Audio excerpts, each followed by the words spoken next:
Greetings, ladies and gentlemen. Welcome to this latest edition of Tales from Outer Space, where I take stories from across the internet and read them for your entertainment. This particular story is called Mother Earth, written by Teller of Tall Tales. The Zelitis cruised through the slip space as their god Formidon commanded them to spread his great influence through the galaxy by force if necessary. They crashed into normal space in the so-called Milky Way. A high war priest, Gorak Dun, could feel the tingling presence of another god in his mind. His many hands flickering over the controls to guide the ship towards this ancient presence.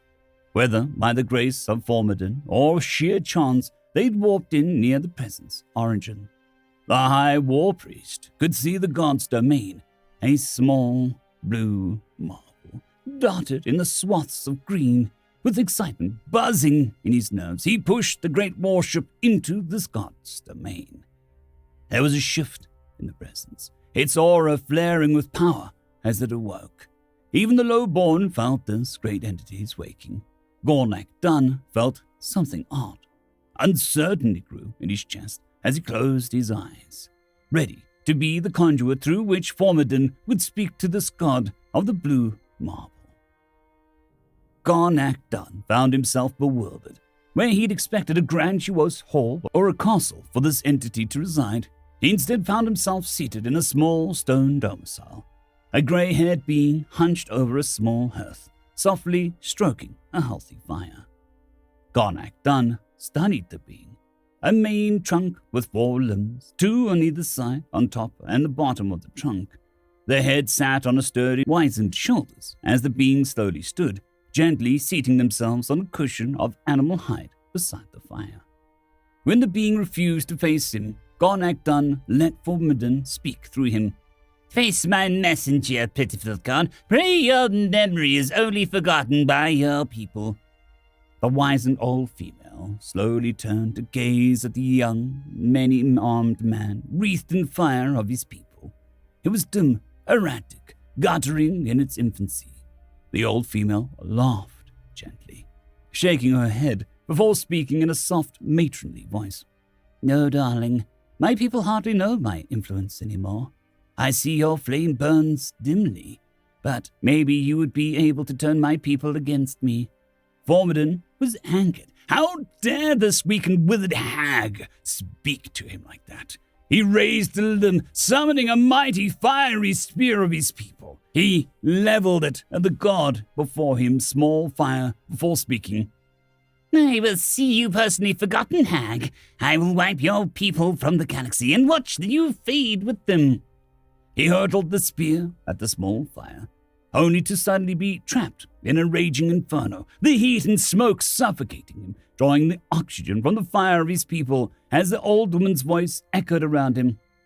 "My people hardly know my influence, hardly know my name, 'cause to them I am ubiquitous. I am everywhere. For many I am their first word, and for many I am their last. When they die, they return to me, to nourish the ground above and below them, so that more life may grow in the absence of theirs. They heal wounds by their own wit, using the very plants that grow on me to aid them in their sickness.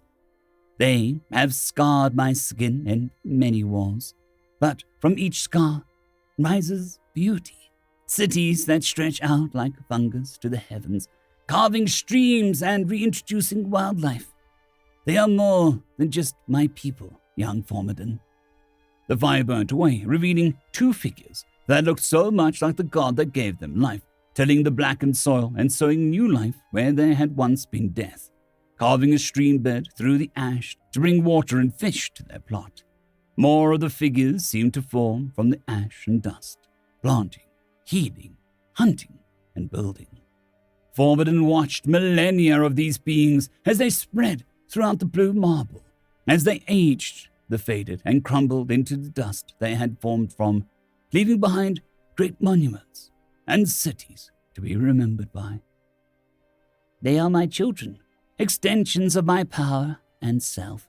Everything they have gained by the sweat of their brow and the blood of their bodies. The first of them gave me a name after I formed them from my own flesh, one that seemed only befitting, for I did not choose my name. I created it. Earth, Terror, Mother. Formidon shook as his people's fire dimmed, weakened, but not killed. Mother Earth had spared him. Slowly, he gazed at the old woman again, as she stoked her small, incredibly bright fire again, a small smile on her wrinkled, dark-skinned face.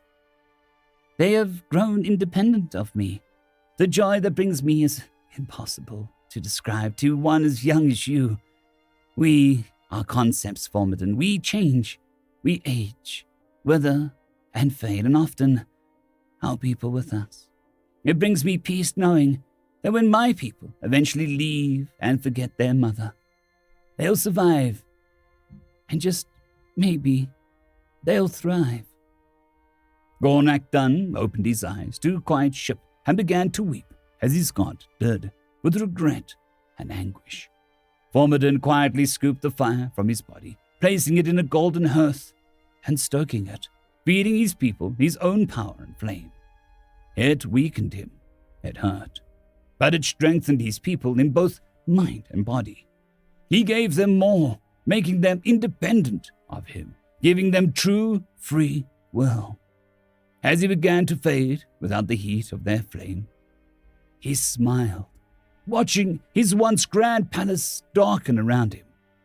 Then, with the last vestiges of his once great power, he left his children a message in their very being. Burn brightly. Thrive. As Formidon faded to nothingness, the fire of his people flared and roared with renewed life. Story number 2. The 5 Examples, written by Coyote Havoc. It has been suggested that a hero will sacrifice a single person to save the world, and a villain will sacrifice the entire world to save one person. Patricia looked up from the pile of paperwork on her desk. Tern, the Chancellor of the Kathak hegemony, stared back with curiosity. He had not knocked, just waltzed in as if he had an open invite, and stated an old Earth proverb as if it was as logical and common as asking to borrow a cup of sugar. "I'm sorry," she began. "What are you talking about, and why are you in my office?" Tern looked back at the open door, turned back to Patricia as if to suggest that it had always been like that, and cracked his wind case together, indicating he didn't give a damn anyway. Patricia sighed, not for the first time in her 7 years as ambassador, wondered what came over her to think if this job was a good idea. "It is polite to knock and wait to be invited into someone's space," she explained. "As for the hero and villain proverb, what do you want to know?" Tern considered her question for a few moments and asked, "Do you humans really think like that?" "Yes and no," Patricia began. "You are failing to extrapolate from incomplete information." Tern opened his wing case again and fluttered his wings slightly, indicating a more relaxed posture. "One cannot extrapolate anything from an incomplete information," he replied, satisfied that he had defeated such erroneous logic. "Humans can," Patricia said in rebuttal. "We do it all the time in algebraic equations, solve for x and y, and so on." "What does mathematics have to do with this statement?" Tern said, expecting another logical error to be presented. "There are not just heroes and villains. There are many different varieties of humans. But I'll just focus on 5, she said, getting comfortable in her chair. This was going to take a few minutes. She decided to begin with the hero/villain juxtaposition. The Battle of Atropa 5, humanity demonstrated the hero, Captain Joshua Nagal, ordering his crew to abandon ship after it had taken an overwhelming damage. Yet he remained on board to pilot the crippled Sword of Discovery into the Geisel Dreadnought's Shatterstorm to save the planet. Thurn nodded in understanding, and Patricia continued. The Gyokris incident is an example of the villain, Cole Dunlop destroying the entire space station to successfully rescue one little human girl from a slave auction. "He was convicted of mass murder and grand theft," responded Tern. "He even said that he would do it again if he was given set free." "Indeed," replied Patricia. "But that brings us to the vigilante. Rosemary was that little slave girl Cole rescued. She now runs a pirate fleet, Chainbreakers. Their motto, "None shall suffer further," is part of her modus operandi. "She kills slaves in her attacks," Thurn countered. "Slavery has dropped 72% since she began too," Patricia countered back. "I'm not condoning her actions, but they are effective." "They're false?" inquired Thurn. Patricia paused for a moment to remember where she was. "That would be the mercenary," she continued. "I would use Halifax too, formerly Gentra. Generally, human mercenaries will do whatever you ask within reason, as long as they're getting paid. When the despot of Gentra tried to cheat the human mercenaries who had defeated the rebellion on Gentra, they started their own uprising. 1,500 humans took the planet in a week, then renamed it Halifax II. Thurn considered this information carefully. "What is the fifth example you offered?" he inquired. "Ah, yes," Patricia began. "That would be our hunters. These are humans who stalk and patiently wait for their chosen prey to make even the hint of a mistake. When they hit their target, yes, when, the target is dead. Even if it was a glancing shot, they will run it down while it slowly bleeds out as it escapes. Nothing escapes human hunters." "You gave an example for the other 4 types mentioned. Where is the example for your hunters?" Patricia smiled deviously.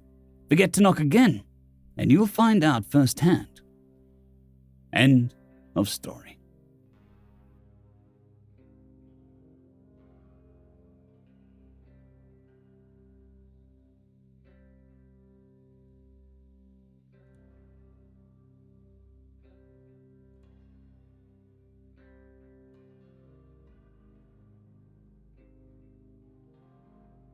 I'd quickly like to thank the T5 peeps: Cold War Boomerwaffen, Severin Cerberus, Bushmaster 177, Henry the Red, Caspar Arnholtz, Cold War Boomerwaffen, Elijah Silvercross, Dragzoon WRE, and Severin Cerberus. Thank you very much.